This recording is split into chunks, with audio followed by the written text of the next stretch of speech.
Does the Rams offense have to be so Cooper Kupp centric? This is RamView. Out there, but let's blow them off the line of scrimmage. Headline, Los Angeles.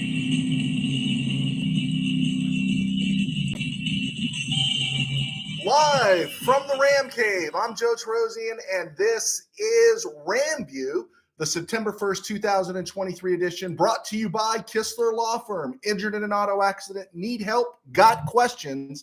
Call Kistler Law at 661-206-6990. That's Kistler Law at 206-6990. And check out KistlerLawFirm.com. That's one word, KistlerLawFirm.com. Kistler Law, they've been fighting for you since 92. And by Temple City Auto Repair. Having some auto issues? Get yourself some John and Henry at TempleCityAutoRepair.com. And of course, by Granite Ridge Christian Camp, a place where your life can change. It's week one of the season. We're kind of heading into it. Yeah, we're heading into it. I'm going to call it week one. We're inside a 1 week window here before the kickoff of 2023. Cooper Kupp is day to day. And it's a bummer. I agree. It's a bummer, but is it the end of the world, right? I'll go back and I'm going to make an argument later today or later in the episode that there are some games the Rams left on the table last year that if they had had a competent quarterback, a competent offensive line, they wouldn't have needed Cooper Kupp to win that game. To win those games. And so I love Cooper Kupp. I love Cooper Kupp as well as the next fella, but I'm not even going to ask you to go and talk to the next fella. You can talk to me. I think he's great. I think he's fantastic. He's everything you want in a receiver. But one of the things I can remember complaining about, even going back to 2021, was the offense was great, but it was just too Cooper Kupp centric. Everything was Cooper Kupp. And I know Stafford developed a great rapport with him early, but I didn't think they spread their ball around enough. And of course, by the end of the season, how amazing was it that when the Bengals only had one guy to defend, they couldn't find a way to defend Cooper Kupp. Great player. He's day to day, and we don't know what's going to happen on opening day in Seattle. So I say this, let's find out what we got with Van Jefferson. There are people who are part of the Van Jefferson Marching and Chowder Society. They love Van Jefferson. Everything about Van Jefferson is great. Hey, I like Van Jefferson. He's not Cooper Kupp. He's not Bobby Trees. I would even venture to say that if all things were equal last season, healthy offensive line, healthy Matthew Stafford, Van Jefferson's not even Allen Robinson. I'm sorry. He's a nice receiver, but he's not a playmaker. He has good speed, but he doesn't have blinding speed. And I think right now we got to find out if there's anything special. It cripples us in the long run if we don't have Cooper Kupp. So maybe it's a good thing if he doesn't play opening day. What is that? September 10th in Seattle. And maybe it would be a good. Maybe it would be good for a solid offensive line to give time to a healthy Stafford to help build bonds and create connections with other receivers. So we're not so Kupp-centric going forward. Let's find out, has Atwell developed? Can Jefferson be something more? Is Puka Nacua somebody to figure into? Demarcus Robinson, will we see what we saw during the summer? It's highly unlikely. This is I'm back and forth on this game against Seattle, and I was originally putting it easily in the Seahawks column. But when you look, the Seahawks are hurting too. Jamal Adams, Devon Witherspoon, according to Seahawk media, are pretty much declared out of this game. I didn't expect them to play. But there's also other players. Devon Bush, the guy they got from the Steelers, he had a concussion. Darrell Taylor, he had 10 sacks last year. He's got a shoulder issue. Derek Hall, who was drafted 38th overall out of Auburn, he's got a shoulder issue. Mike Morris on the edge, fifth round out of Michigan. He's got an issue. Cam Young on the defensive line has an issue. And that defensive line of theirs isn't powerful. So I don't know if it's a giveaway if Cooper Kupp doesn't play. The Rams might be struggling anyway, but I don't know even then if, maybe the Seahawks have some issues that the Rams can exploit. Let's remember, 7 points were the deciding factor between a depleted Rams team running the people they were running out there, the Ode Abuches, the Ty Nishkes, the Colognes, all those guys they were running out there. 7 points was the difference in 2 losses to Seattle. You give a upright Stafford, a competent offensive line, and yeah, I think things could be a little bit different. All right, moving on. We're going to talk more about the Seahawks at the back end because we're in the 11th week of looking at this season. So the Rams open with the Seahawks, then in week 11, the Seahawks come to SoFi, and we'll talk about them more in a minute. On the personnel front, the Rams signed cornerback Duke Shelley. They put O'Shawn Mathis on the IR. Brett Maher was signed to the practice squad, and it's all about flexibility. I didn't even foresee that. Great move by the Rams. And they'll be able to flex Maher for a while until they have to make a commitment to him. They keep his salary intact at a practice squad level. So it'll be interesting to see. Pretty smart move. Makes sense. Shelley, well, he looks like a Rams defensive back, right? 5'9", 183. And he was a 6th rounder, drafted 205 in 2019 out of Kansas State by the Bears. And he wasn't very impressive. He just wasn't with the Bears. Now, last year with the Vikings, he was very good in coverage, but up to that point, he was just so-so. And plus, he's not a great tackler, Robert Rochelle much. I did learn today that he can play either boundary or slot corner, which not everybody can do that. Rochelle couldn't do that. As much as I was in Rochelle's corner, so to speak, he was not a slot guy where he was strictly a boundary guy. And Shelley can do that. So a little more depth, in that defensive backfield. Again, I feel really good I like Kobe Durant. Witherspoon's got experience. Darian Kendrick, I think, is going to surprise if he's healthy. And then I like the guys on the back porch. I do like John Johnson and Jordan Fuller. That's a lot of stability with an improving Ernest Jones. Yeah, I don't think this Rams defense is going to be what people have made it out to be. Still, there is that gaping hole at edge. Yes, sir. Okay, let's look at the other news that came out. I usually ignore this stuff, but I thought it was interesting. Team captains, and it's going to lead into something else. Rams named their team captains. They named 8 of them, which I thought was pretty interesting. They named 8 team captains: Aaron Donald, Ernest Jones, Jordan Fuller on the defense. That's each level of the defense. That's cool. Matthew Stafford, Cooper Kupp, Tyler Higbee, Rob Havenstein on the offense, and Ben Skoranek on the defense, right? I just wanted to look at that. And of those 8 guys there that are listed, only one was drafted by the Rams in the first round. The only other one that was first round was Matthew Stafford. And of course, that was with the Detroit Lions. Ernest Jones and Cooper Kupp were 3rd rounders. Jordan Fuller was a 6th rounder. Tyler Higbee was a 4th rounder. Rob Havenstein was a 5th rounder. And Ben Skoranek was a 7th rounder. How low in the 7th round was Ben Skoranek taken? Ben Skoranek was 7th round, 251 in 2021. Jordan Fuller was drafted in the Tom Brady slot, 6th round, 199 in 2020. And Ernest Jones was 3rd round, 104 overall in 2021. Now think about that. They're all team captains. They're team captains. And I think you can describe these guys as draft hits. You felt comfortable enough. I think is it the green dot that's going on Ernest Jones? If not, it's going on Jordan Fuller. And they're leading your defense right now. And we've seen production from these guys. Skoranek is one of the most underrated Rams. He's got he's got a what would you say? A Mike Gooman of the 80s and a Rob Scribner feel from the 70s, that he just looks like he's just one of those guys, does a little bit of everything. None of them are 1st round draft picks, but they're team captains. Which leads us into this, and this is my rant of the day. I know I always sound like I'm ranting, but I'm not really ranting, which leads us to this. The low-hanging fruit of the KBM, and for those that haven't joined us before, the KBM, which I guess you could say I was part of the media. I wasn't KBM. The kiss butt media that doesn't work hard, that just regurgitates stuff, kind of like the Stafford to the Dallas Cowboys rumor I got from Rob, Steeler fan in Missouri today. Sports bar depth conversation about blank them picks. F them picks was really cool, chic, hip, and very now, right? Up until last season, around this time last season, Logan Bruss blows out his knee. Brian Allen gets hurt. Coleman Shelton gets hurt. David Edwards gets hurt. Joe Noteboom tears his Achilles. Tremaine Ankrum gets hurt. Alaric Jackson gets blood clots, right?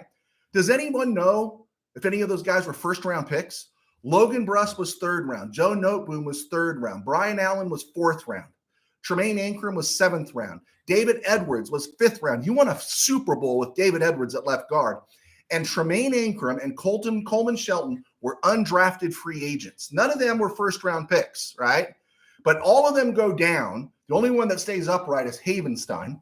And then suddenly, all of a sudden now, F them picks sounds stupid. And the KBM, the bill has come due. So weak, so lazy.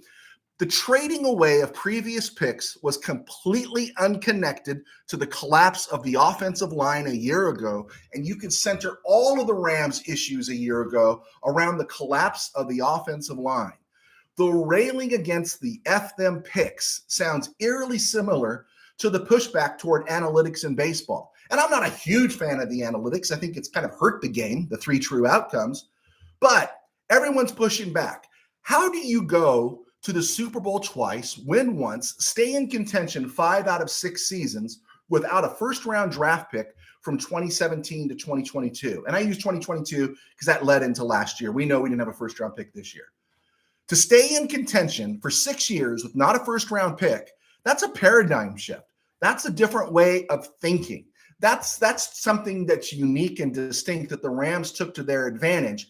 And no one would be questioning F them picks if you hadn't had a historic collapse along the offensive line.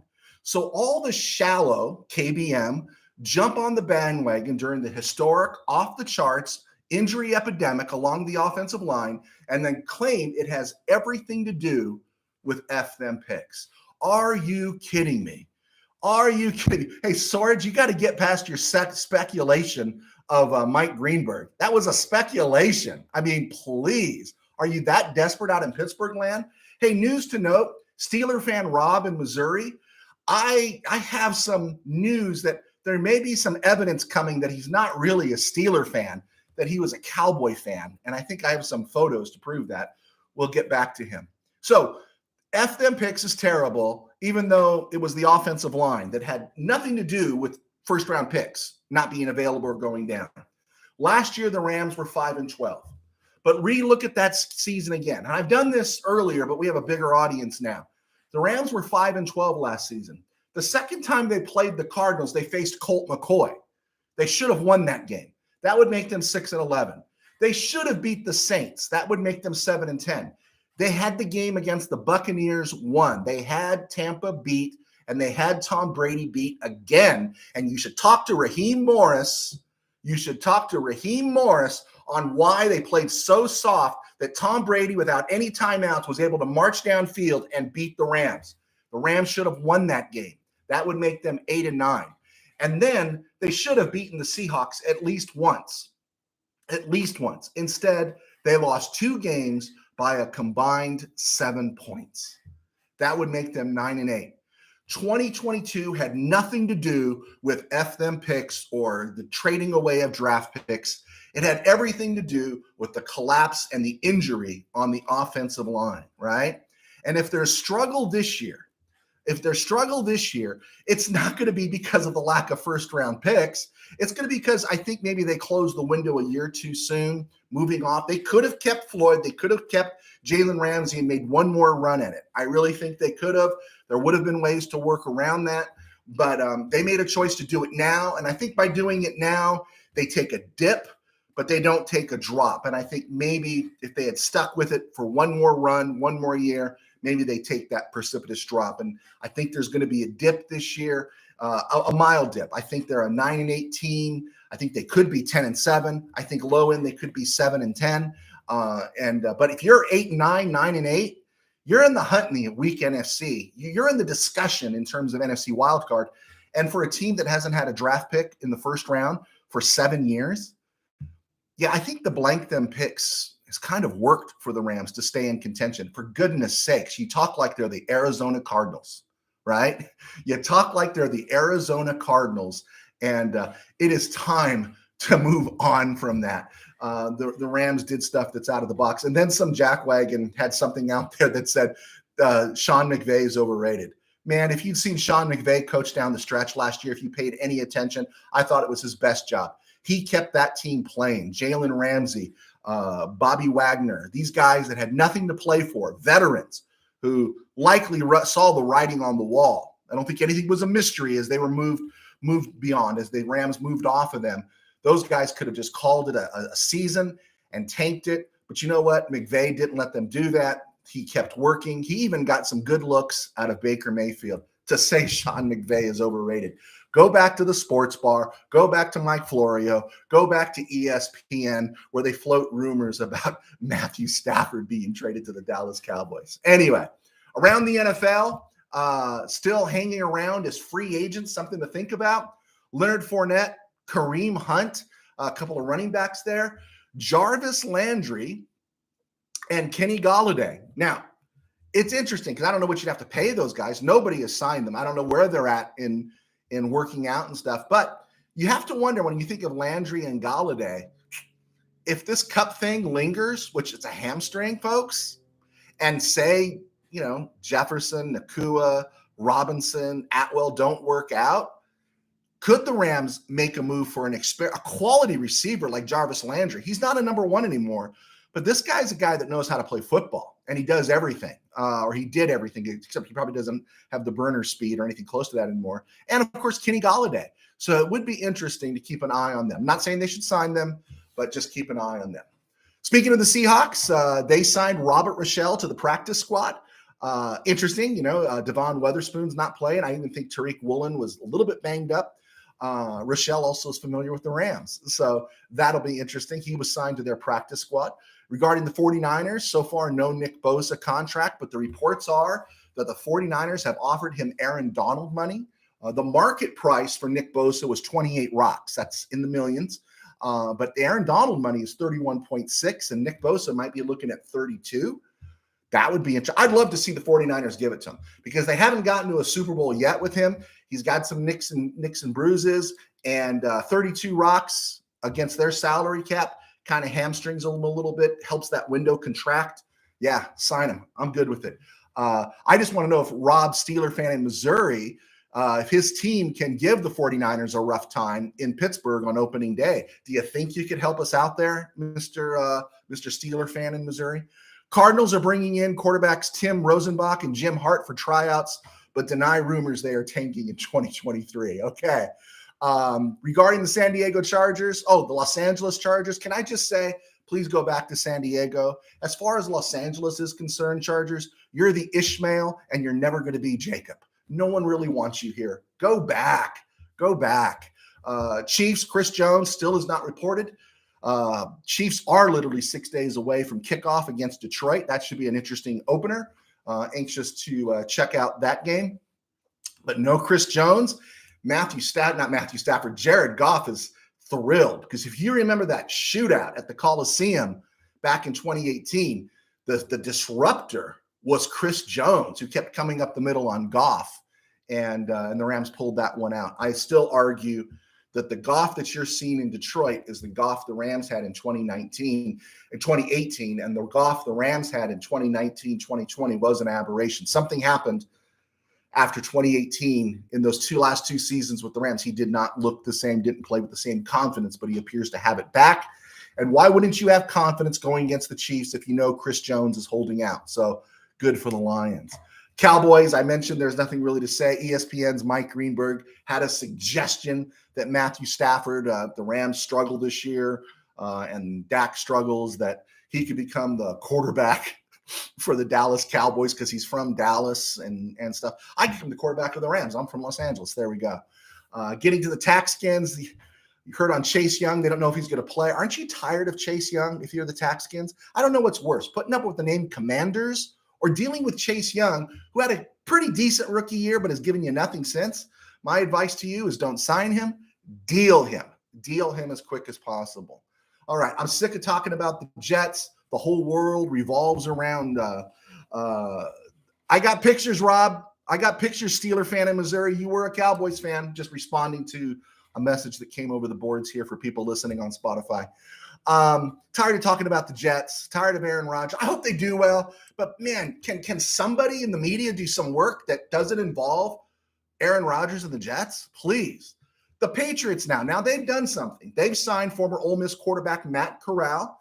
He had been a third-round pick with the Panthers. Of course, the Panthers are going with Bryce Young, and the Corral was expendable. Okay, that's cool. I'd like to see Matt Corral get a chance. I thought he put on some weight, looks a little thicker than he did when he was at Ole Miss, and I kind of liked him at Ole Miss. We'll see. The Buffalo Bills cut Matt Barkley, former USC quarterback, injury settlement. Barkley's 32 years old, and remember when he was the stuff? He was the guy at USC coming in as a freshman. He seemed like surefire, can't miss. And he played 10 seasons in the NFL, got 10 rocks for his trouble, produced 11 touchdown passes and 22 interceptions, right? And he made $10 million. I like Matt Corral. I like Matt Barkley. But when I look at that, man, I should have learned to play the guitar. I should have learned to play them drums. I should have been happy and found a way and aspired to be a backup quarterback in the NFL, or even a third-string quarterback in the NFL. Looking at the rest of the NFC, the Saints trade Will Lutz to Denver for a seventh-round pick. If a seventh-round pick was all it took to get Will Lutz out of New Orleans, man, there should have been teams lining up. The only problem with it, he's a kicker making 4 rocks a year, and no one wants to give him that much money, except Sean Payton. Anthony Richardson was named team captain of the Colts. This guy just keeps making noise in a good way, and I hope he develops into something special in Week 5. The Rams play him in Week 4, and I hope he becomes special in Week 5. I say that for a loyal RamView follower, Rich Whittington, who is a Colts fan. Houston Texans, well, they re-signed Corey Littleton, and they also signed Rams preseason hero from a year ago, the Nelson Spruce Award winner of 2022, Lance McCutcheon. They signed him. So it's great to see Lance McCutcheon at least back on a practice squad in the NFL. The Packers re-signed long snapper Matt Orzech, the former Ram, and the Bears signed Nathan Peterman. Again, I look at Matt Barkley, and at least Matt Barkley can say at USC I was great. Nathan Peterman was re-signed by the Bears. How does this dude keep getting contracts? I tell you, I know why teams haven't signed Colin Kaepernick, but the argument against not signing Kaepernick becomes a lot harder to make when people keep signing Nathan Peterman, the 2020s version of Charlie Whitehurst. Just saying. Bears also signed former Ram draft pick Daniel Hardy, who had been cut loose by the Rams. They signed Daniel Hardy to their practice squad. Also, former Ram kick returner Nasimba Webster. Remember how boring he was as a kick returner? Thank goodness for Brandon Powell. Brown signed P.J. Walker to their practice squad. The Ravens re-signed Josh Johnson, Kevon Seymour, and Melvin Ingram. And the Steelers are looking to trade Mason Rudolph. I didn't even know he was still in the NFL. So, yeah, I don't know who would give up anything for him, but every few months, Steeler fan Rob, I know this is heavy on Steeler fan Rob today, he's always telling me, hey, man, you want Mason Rudolph? He's pretty good. It's like, yeah, okay, whatever. All right, just going to glance over the Ram roster real quick here before we get to the Kistler Law question of the day. We've broken it all down, but I did want to mention this. There's been a lot of talk how the Rams want to go heavier along the offensive line and get a little more brute force going, changing their scheme up a little bit. But Colton Shelton, by everyone's account that I'm hearing, the buzz I'm hearing is Colton Shelton has won the center job. Colton Shelton runs 299, Brian Allen 303. And it made me think. And so I went back and I looked and just to see what the weights are of some of these players. Alaric Jackson plays left tackle at 285. Joseph Noboom's 321. Warren McClendon's 300 pounds. Rob Havenstein's 330. At left guard, Steve Avila's 332. Kevin Dotson is 321. Tremaine Ingram's 314. So it's just interesting to look at the weight of some of these guys. And you wonder how they would have done, 30, 40 years ago if they ran out an offensive line like that. Man, talk about plowing the road. Looking at the Rams defensive backs, that also got me interested with the signing of Duke Shelley because we were being told the Rams wanted some long and lean cornerbacks this year. Kobe Durant's 5'11", Ahkello Witherspoon is the guy at 6'2".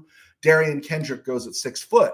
But Trey Tomlinson's 5'8", Sean Jolly's 5'9", Duke Shelley comes in at 5'9". It's interesting. It's just interesting, just stuff to keep in mind. And I think in another week, next week maybe, I'll break down that whole issue of who's a boundary corner versus a slot corner, because it's not the same.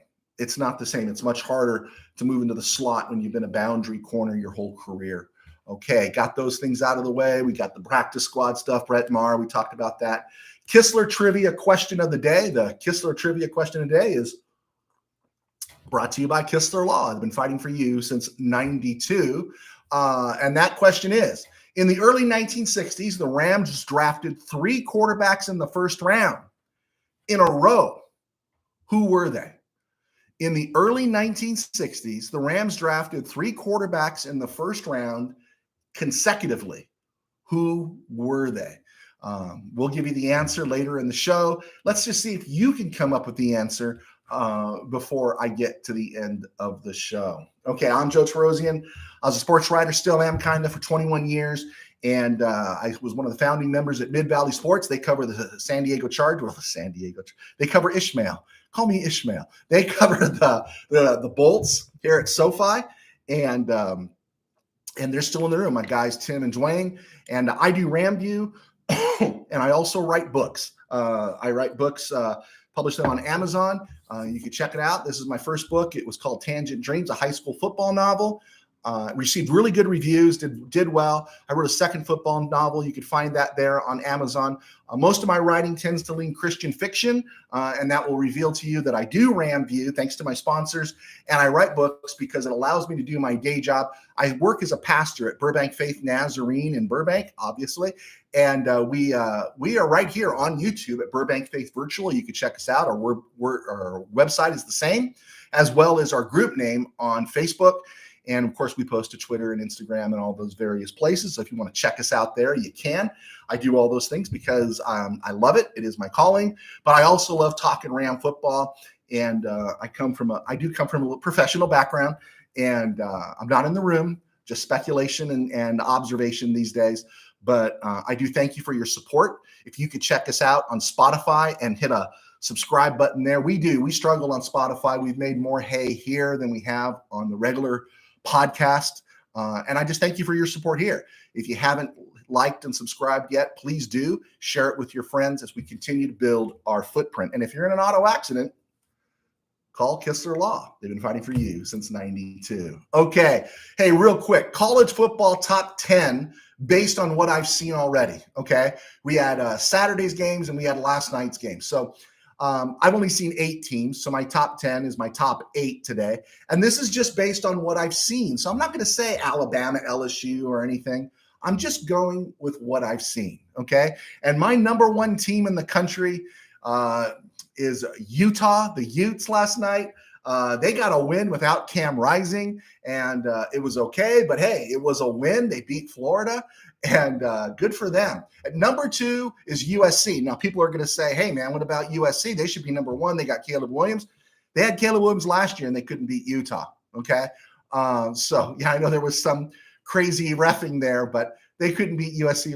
SC couldn't beat the Utes last year. And please, does anybody, I started singing, Do You Know the Way to Stop San Jose on Saturday? Can they figure out a way to stop San Jose? When USC stops somebody, then I'll move them up. Notre Dame, they've got the oldest quarterback in the world, Sam Hartman. He's in his 6th season of college football. This guy had a whole life at Wake Forest, 5 years at Wake Forest, threw 110 touchdown passes at Wake Forest. In his career, he's thrown over 13,000 yards. This guy's going to be too old and decrepit and arm sore by the time he gets to the NFL. But good for him. He does look good for Notre Dame, be it that it was against Navy. Minnesota, number 4. How bad was Nebraska? At number 5, Florida. Graham Mertz, are you kidding me? That's the big thing to get Florida Gators back to the top of the college football food chain. Graham Mertz? Fred Mertz would be better. Did you see Graham Mertz at Wisconsin? Not even the jump around could save Graham Mertz at Wisconsin. San Jose State, number 6. Hey, they were ranked top 20 in 1990. There you go. Nebraska fans, I don't have any Nebraska fans watching, but I'll say it to my friends. Robin, my sister-in-law out in Kentucky, she went to Nebraska or is from Nebraska, and my friend Daniel Halpenny, who is from Nebraska as well. How do you feel about Jeff Sims being your quarterback? The former Georgia Tech guy basically wrapped up and presented the Golden Gophers last night, that game. I hope he plays better. I think he can play better. But, man, what a bummer to be a Nebraska fan. And Matt Rule, geez, must be brutal. My kingdom for a quarterback, he says. And then Navy, because there's no one else to put at number 8. What do you want me to say? Roger Staubach? I always leaned West Point. I was a more Lehman Hall guy, but we'll move on from there. Okay, on this date, September 1st, 1954, former Ram cornerback Pat Thomas was born. He turned 69 today. Probably, definitely in my top 3 of favorite Rams all time. And this is why I love Trey Tomlinson, because I see a lot of Pat Thomas in him. Feisty, competitive, tough, mean. Thomas ran about 5'9", 190, 200 pounds. I love Pat Thomas. He had years as an all-pro, Pro Bowler. Him and Rod Perry were lights out on the corners. He's the guy that knocked Lynn Swann out of the game, and we won't go into the rest of what happened in Super Bowl 14. Pat Thomas was a second-round pick, 39th overall in 1976 out of Texas A&M. Grew up in Plano, Texas. Again, one of my favorite Rams of all time, and this is why I feel a kinship with THT. I really hope this guy develops into something special. Looking at some other stuff on this date in Rams history, this didn't affect the Rams too much, but on this day in 1980, the Rams made a choice. They released Jerry Ellis and kept Mike Gooman. Gooman was the draft pick out of Penn State, and Jerry Ellis was a 7th-round pick, 192 overall out of Missouri. And at the end of training camp that year, it was like, who are they going to keep? I remember just watching all the preseason games and seeing, like, who are they going to keep? Who are they going to keep? Well, the Rams chose Mike Gooman. And Gooman was great. Gooman was our Skoranek of the 80s. He played fullback, U-back, tight end. He did all sorts of things. He was a special teams guy. Heck, I think he took an onside kickback against the Bengals in a regular season game. I loved Mike Gooman. But Ellis was signed by the Packers. And what's just lost is you could play 7 years in the NFL from 1980 to 1986, 103 games, 81 starts. He rushed for 3,800 yards, caught 2,500 yards receiving on 57 receptions, scored 35 touchdowns. Jerry Ellis had a heck of a career for some Packer teams that weren't very good defensively. Those were the Packer teams with Paul Kaufman at tight end, Lynn Dickey at quarterback, who, man, if the Rams had Lynn Dickey in the 70s, they might have won a Super Bowl. And then you're talking James Lofton, and then they brought in John Jefferson for a while. Eddie Lee Ivory was always getting hurt, and so opening the door for Jerry Ellis. But Jerry Ellis was released this day by the Rams, and I just want to mention his name because I think it deserves mention. Also on this day, George Andrews, 1st-round pick, 19th overall in 1979 out of Nebraska. Outside linebacker, 6'3", 226. Had a really nice career going for the Rams. He had knee surgery, I think, for the 2nd or 3rd time in his pro career, was out for the season, and that was it. Never made it back to the NFL. So I just want to remember George Andrews on this day. On this day in 2007, Ryan Fitzpatrick was traded by the Rams. Fitzpatrick was 7th round, 250 overall, almost Skoranek-like value. He was traded to the Bengals for a 6th-round draft choice in 2007, and we know what Fitzmagic became. On this day in 2009, I'm going to break this one down a little bit. The Rams waived to tight end Joe Kloffenstein, who was the 46th overall selection of the 2006 draft. He was a tight end out of Colorado. Didn't work out so well, and he was signed by Buffalo. He played 1 game, caught 1 ball, and his career was over after 34 catches. But what makes it even worse is on the same day, in 2009, the Rams also traded former number 1 pick, 15th overall, out of Clemson, cornerback Ty Hill, to the Falcons for a 7th-round pick that became George Selvey. Another story. But it caused me to go back and look at the 2006 NFL draft, and then it caused me to look at the 2006 Rams draft, which was led by Jay Zygmunt as the GM, and Scott Linehan was the head coach. In that draft, the Rams took Hill, Kloffenstein, USC tight end, Dominic Byrd, guy named John Alston, linebacker, Claude Roten, D lineman, Victor Adeniju, Marcus Hagans, Tony Palmer, Mark Sedestrom, linebacker, Tim McCargill. All of these guys, all of them were out of the league by 2011. Byrd hung around, had a cup of coffee. I think he played in 3 games in 2011, didn't catch a pass, and that was it. Literally, that 2006 draft has to be the worst in NFL history, or among the worst. I'll accept any correction. Zygmunt was Rams GM for 3 seasons. The team went 13-35, and he never got another gig. Scott Linehan in 2006 went 8-8 and never got another chance to get any better because of the people that Zygmunt was drafting. You know, we followed this with Adam Carricker. It was a disaster. Poor Scott Linehan. Not that I was enamored with him, but yeah, just what a horrible draft. What a horrible, horrible draft. And because we're not on tomorrow, I did want to mention 3 things. Speaking of Ram draft picks, Larry Smith, fullback for the Rams in 1969, drafted first round, 8th overall out of Florida. He turned 76 today. And Eric Dickerson, 2nd overall pick in 1983, the Dick. Eric Dickerson turned 63 today. And in 2019, on this date, in 2019 on September 2nd, Dickerson's birthday, September 2nd, but we're not on tomorrow. September 2nd, 2019, the Rams signed Coleman Shelton to the practice squad signed Coleman Shelton off the Arizona Cardinals practice squad. And look what that dividend was. Look what that dividend was. Coleman Shelton is likely to be the starter at center this year. Final note I wanted to mention on this date, the Rams waived Terry Baker. And we're going to get to Terry Baker actually on September 2nd. We're going to get to Terry Baker and why he was waived. And it's part of our trivia question, and we'll get to that after we look at week 11 of the coming season. The Rams, we've been looking at each game the Rams are going to play this year. The first half through the summer, we looked at the defenses they were facing, and now we're looking at the offenses they were facing. Week 10 is going to be a bye week for the Rams. In the McVay era, the Rams are 4-2 after a bye week. Right now, given some hopeful thinking, we have the Rams listed at 4-5. Originally, I had them listed at 3-6, but my friend Steve Ramirez didn't think Joe Burrow was going to play at Cincy. We've kind of wavered on that. It looks like he is going to play, but I've kind of wavered on just basically rubber stamping a Seahawk victory in week 1. So I'm keeping it right now at 4-5. On the schedule of the Rams, back half of the Rams season is the Seattle Seahawks, the Cardinals, the Browns, the Ravens, the Texans, the Saints, the Giants, and the 49ers. And that week 11 game is at SoFi. Seahawks at Rams, November 19th, 2023. We've talked about the Seahawks defense, right? Did a great job with Tariq Woolen. They drafted Devon Witherspoon. They got Kobe Bryant as a nickel. They got Jamal Adams, Quandre Diggs. Yeah, they drafted Derek Hall. They brought back Bobby Wagner. They are vulnerable in the trenches, and they are vulnerable on the edge.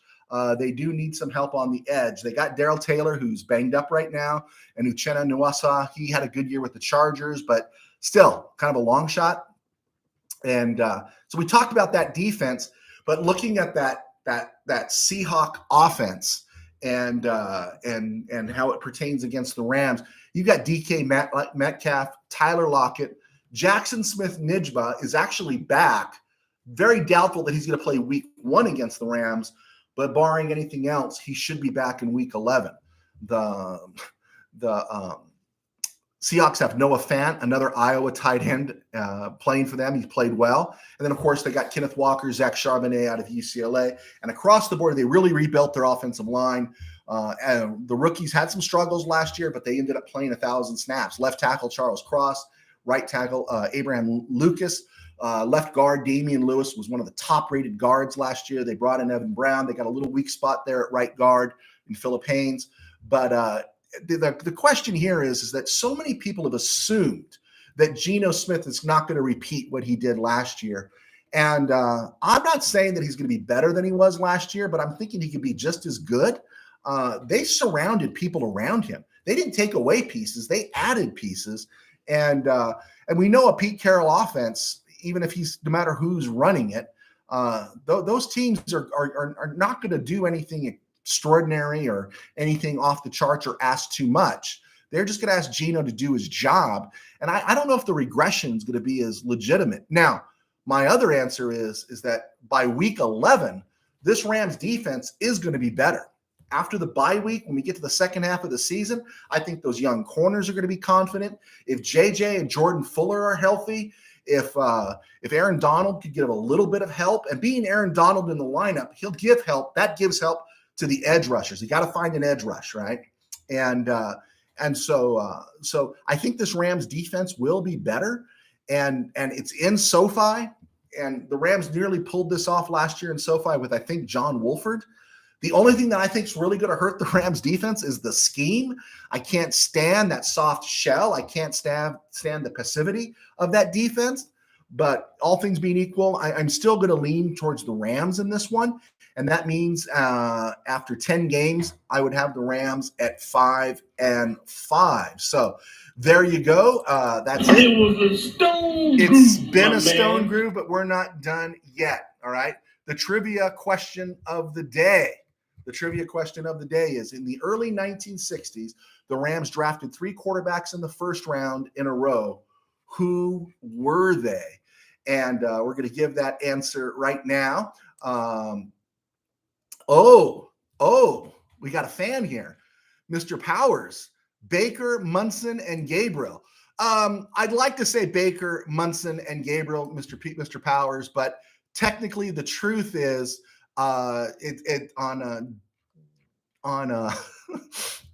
September 2nd, 1966, the Rams released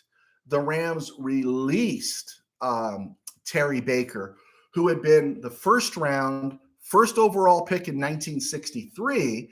Bill Munson was the 7th overall pick in 1964, but Roman Gabriel was the 2nd overall pick in 1962. So just because you had Baker before Gabriel, it should be Gabriel Baker Munson. No points this round. I can't give it to you.